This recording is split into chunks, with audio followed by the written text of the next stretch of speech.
Hallo und ganz herzlich willkommen zu dieser neuen Folge von Quellweisheit, dem Podcast für deine spirituelle Meisterschaft. Ich bin Marlene Katharina und gebe dir Quellbotschaften aus dem höchsten Bewusstsein durch, die auf tiefsten Ebenen wirken. Denn es ist eine Schwingungsübertragung, die stattfindet und dich daran erinnert, was du wirklich bist. Wir freuen uns so sehr, heute hier mit dir, mit euch zusammen zu sein und diesen Moment in seiner Entfaltung zu bezeugen.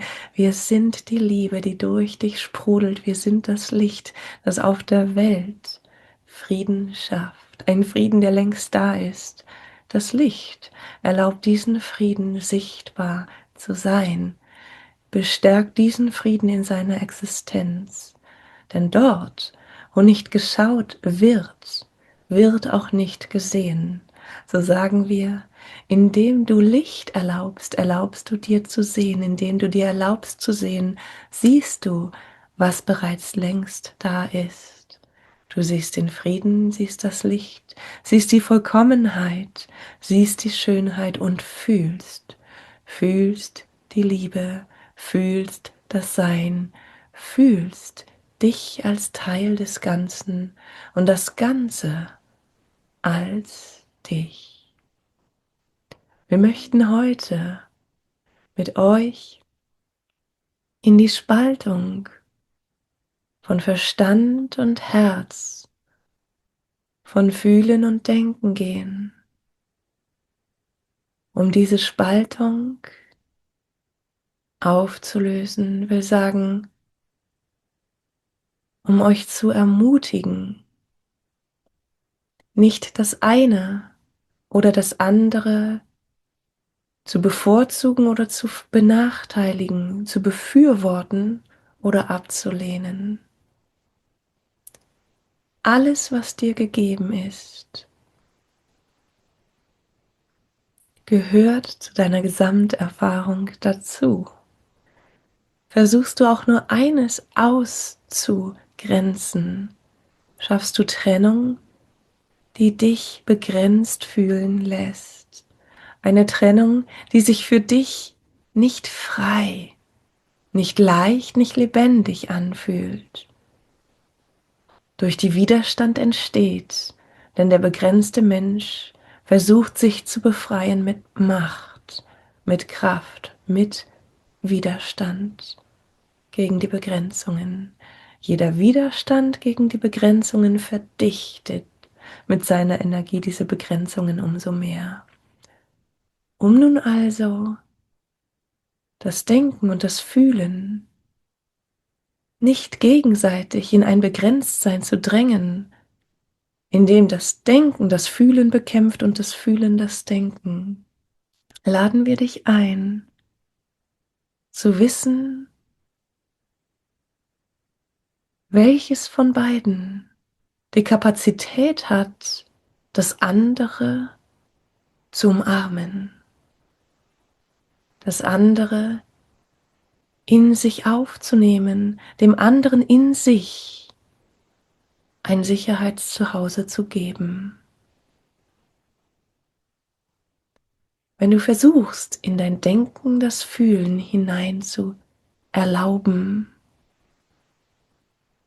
so wirst du merken, dass sich dein Denken, deine Gedanken ins Herz hinein bewegen.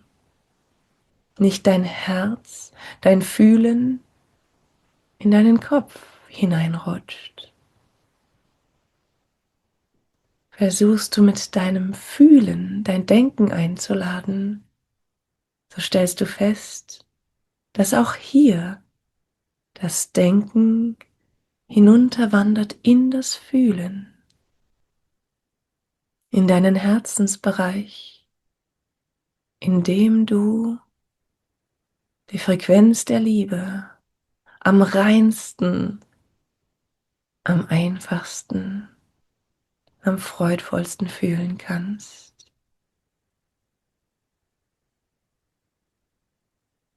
Diese Reinheit in Liebe, diese Klarheit der Liebe-Frequenz ist, wie du weißt, in deinem Herzen verankert, nicht dem physischen, nein, dem spirituellen Herzen.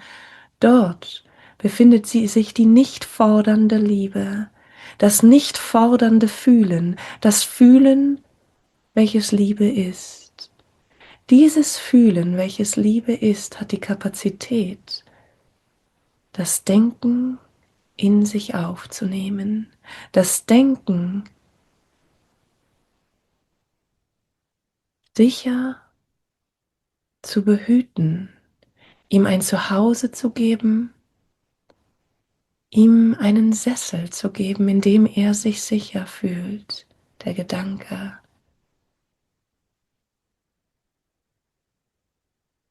Das Denken kann von deinem fühlenden Herzen auf vollkommene Weise beherbergt werden. Nun magst du dich fragen, wie sieht dies aus? Wie kann das sein? Wenn ich mein Denken dem Herzen unterordne, dem Fühlen unterordne, so ist es kein Denken mehr, so gebe ich mein Denken auf, gebe ich mein Denken dem Fühlen hin und denke nicht mehr. Wir sagen, dies ist die Widerständigkeit, die Widerspenstigkeit deines Verstandes. Er fürchtet sich aufzulösen in dir, und doch ist es sein größtes Streben, seine größte Sehnsucht, sich in dir aufzulösen, so wie jeder Mensch, jedes Wesen sich danach sehnt, sich im Licht des Einsseins, in der Essenz der Existenz aufzulösen. Nicht um seine Existenz zu verlieren, nein, um den Reichtum, die Fülle des Existierens in der Gänze zu erfahren, zu erleben. Jedes sich auflösen geht mit der Angst des Verlierens der Identität, der Individualität verloren einher. Will sagen, indem du deinem Verstand die Einladung gibst, sich in dein Herz hinein zu erlauben, wird es in dir einen Kampf geben. Der Widerstandskämpfer kämpft und bietet dir an, gegen ihn zu kämpfen. An dieser Stelle kannst du den inneren Kampf in dir fechten oder nicht in das Mitkämpfen gehen. Indem du dich auf diesen Kampf nicht einlässt, bekommt dein Verstand eine neue Perspektive. Dein Denken erlebt eine Realität, die es nicht kalkuliert hat. Dein Denken erlebt Liebe, erlebt Verständnis für seine Natur, gegen das Fühlen zu kämpfen. Auf diese Weise kann sich der Verstand neu sortieren, kann dein Denken in Betracht ziehen, dass es nicht bekämpft wird. Und je länger es nicht gegen bekämpft wird, trotz seines Widerstandes gegen das Fühlen, desto realer wird diese Möglichkeit, desto realer zeigt sich dem Verstand, dem Denken, der Frieden des Herzens, der einladende Frieden des fühlenden Herzens. Dieser einladende Frieden des fühlenden Herzens öffnet einen Raum der Sicherheit, in dem du deinen Verstand, dein Denken verstehst, fühlend verstehst, bekommt dieses dein Denken die Sicherheit, nicht für sich einstehen zu müssen, nicht in seiner Existenz bedroht zu sein. Auf diese Weise kann sich dein Denken vorsichtig und doch Schritt für Schritt vollkommener, vollkommener in der Herzensrealität auflösen. Wir sagen hier nicht, dass das Denken dadurch verloren geht. Wir sagen, dass das Denken dadurch integriert wird. Mehr und mehr gelangst du in eine Einheit von Denken und Fühlen. Mehr und mehr erlebst du, dass dein Fühlen das Denken enthält, dass hier nicht zwei Instanzen in dir kämpfen, um etwas zu bewirken, abzuwenden oder zu befürworten, um etwas abzuwägen oder fühlend zu entscheiden. Mehr und mehr fühlst du, dass dein inneres Wahrnehmen eines von Fühlen und Denken ist. Eines, in dem das Fühlen das Denken enthält. Der abgrenzende Verstand mag nun sagen, das gefällt mir nicht, mich unterzuordnen, denn ganz offensichtlich muss ich ja dem Fühlen folgen. Und das Fühlen ist etwas, dem ich nicht vertrauen kann. Es ist impulsiv und hat mir bisher immer wieder Schwierigkeiten bereitet. Hier möchten wir anmerken, dass das Fühlen nicht das emotionale Chaos ist. Das Fühlen, das deinem Herzens Zuhause,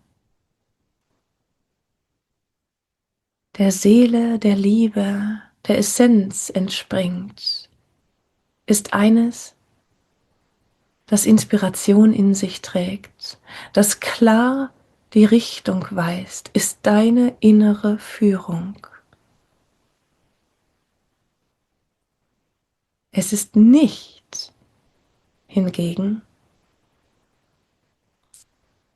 das emotionale Wirrwarr, das entsteht, wenn du nicht bei dir bist, deine Energie nicht in dir gebündelt und zentriert ist. Es ist nicht dein Durcheinandersein, weil du dich nicht wahrnimmst in deiner Essenz und versuchst, anderen entsprechend zu leben. Die Klarheit in deinem Auftreten, in deinem Sein, die Klarheit in deinem Leben für dein Leben, für dein aus der Essenz heraus erleben, erlauben und täglich sein.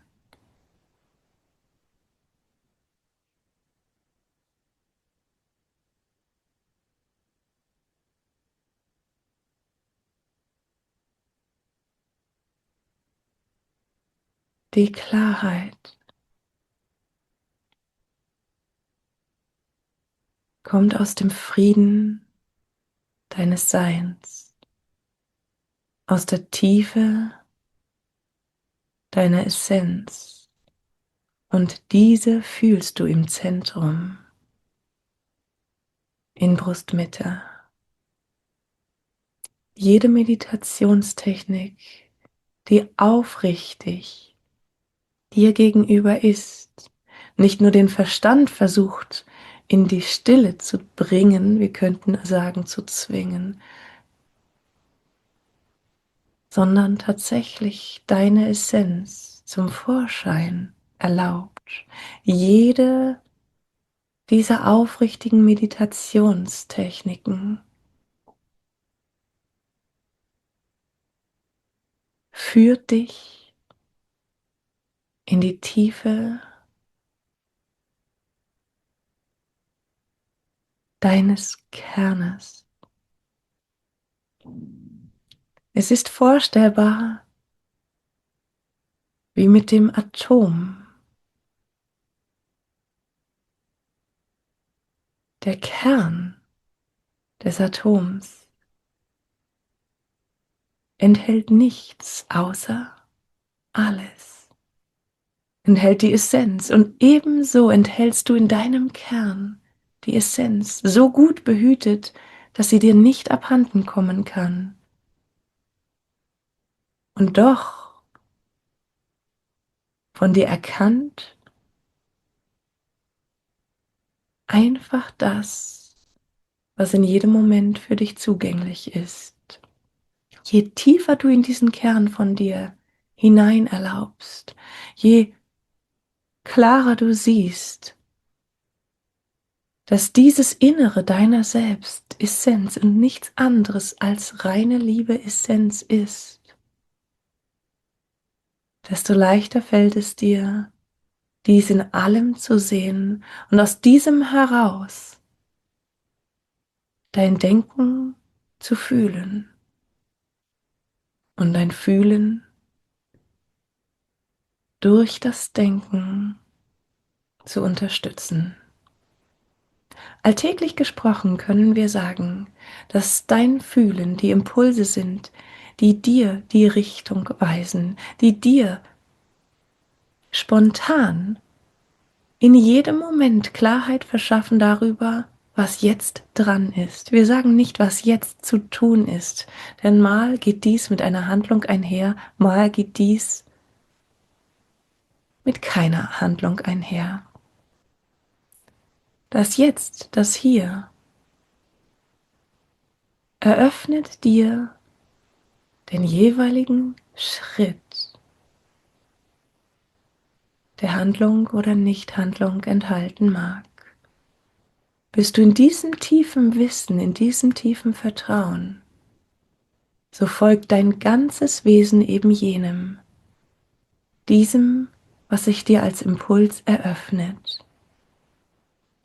Dein Denken hilft bei dem Umsetzen, versucht jedoch nicht die Impulse deines Herzens zu überlagern, zu hinterfragen, anzuzweifeln, abzuwenden. Das Denken, das zum Zweifeln, zum an dir Zweifeln, zu deinem Impuls, Herzensimpuls, Fühlen, Anzweifeln verwendet wird, zerstört deinen Zugang zu deiner Atomkernkraft.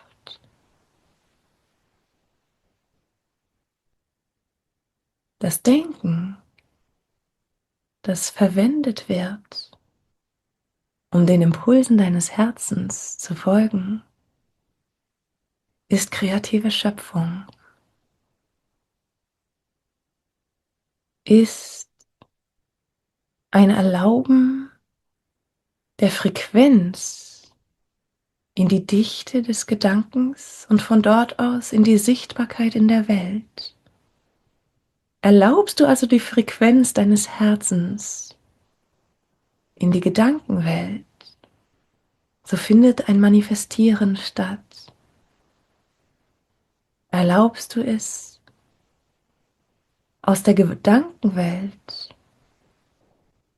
in die sichtbare Welt, zum Beispiel durch Handeln oder Worte, so kannst du es auf der Welt sehen. Dies sind Vorgänge, die automatisch entstehen, ohne dein aktives Wollen, ohne dein aktives Handeln, ohne dein aktives Ich denke dies umzu. Diese Kette der Manifestation entsteht aus deiner Aufrichtigkeit deines Herzens. Deine einzig und alleine Aufgabe ist es, die Impulse deines Herzens wahrzunehmen, deine Gedankenkraft nicht darauf zu verwenden, die Impulse deines Herzens zu filtern, zu hinterfragen und damit zu überlagern und zu zerstören, noch in ihrem Keim. Und stattdessen die Impulse deines Herzens aufzunehmen und sich formen zu lassen in Gedanken, sich formen zu lassen in Worte, in sichtbare Welt, sich formen zu lassen. Die Gedanken, die frei sind, fühlen sich frei, wenn sie nicht mehr versuchen, anderes zu zwingen. Sie sind dafür frei, dass sie dich in deiner Essenz unterstützen können. Nur die freien Gedanken, die nicht damit beschäftigt sind, zu erzwingen und zu wollen, ermöglichen die Eingebung durch das Höhere, Geistige.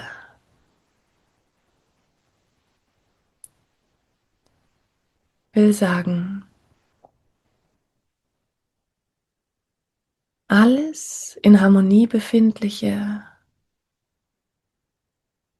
sieht alles, fühlt alles, ohne alles begreifen und erklären zu müssen. Und so ist der freie Geist dafür offen, das zu empfangen, was für diesen Moment, diese Situation, diese Form, dieses Wesen, diesen Menschen, diese Inkarnation, was für dieses zuträglich ist. Der freie Geist vermag zu empfangen, was dieses Instrument jetzt spielen kann. Er ist ein Kanal, der freie Geist. Die Gedanken übermitteln das, was durch den Kanal hindurchfließt, machen es greifbar, sichtbar, bringen es in die Sichtbarkeit auf Erden. Der freie Kanal hält nicht fest an diesem oder jenen Gedanken, erlaubt den Gedanken zu fließen, bringt sie in Form, so wie es sich richtig für anfühlt, doch bleibt nicht an ihnen hängen, erlaubt den Fluss und damit den Wandel. Das freie Herz ermutigt den freien Verstand, denn nur in der sich fortwährend ausdehnenden Liebe, nur in der Essenz, die erlaubt ist in dir, ist der Kanal in Harmonie.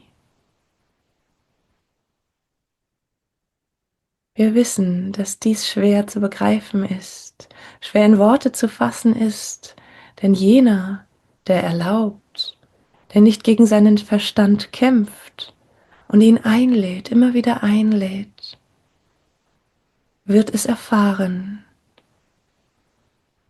Jener, der den Verstand abspaltet und ihn als eigenständig empfindet, wird Schwierigkeiten haben, dies nachzuvollziehen, was gesagt worden ist.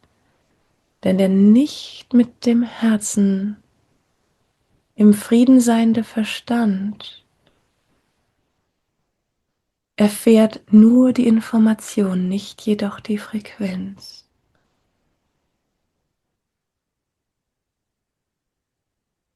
Träger aller Weisheit ist die Liebe. Nur wer auf Grundlage der Liebe zu verstehen sucht, findet ein Verstehen, das über jedes Denken, jedes Begreifen hinausgeht. Es ist ein Erkennen. Und so laden wir dich ein, deinem Herzen, den Impulsen deines Herzens den Raum zu geben. Wir laden dich ein, deinen Verstand zu lieben und ihm liebevoll Raum zu geben in deinem Fühlen, in deinem Liebe-Frequenz-Essenz sein Fühlen. Wir laden dich ein, dir dafür alle Zeit der Welt zu nehmen, alle Zeit der Welt zu lassen. Wir laden dich ein, dein Herz und deinen Verstand im vollkommenen Spiel miteinander zu begreifen, wissend, dass du nicht deinen Verstand zu informieren brauchst, zu fokussieren brauchst, sondern dass allein dein Herz, Fühlen, Liebe sein, deinem Verstand die Freiheit gibt, mit dir in der vollkommenen Erschaffenskraft der Liebe in sichtbarer Form zu sein.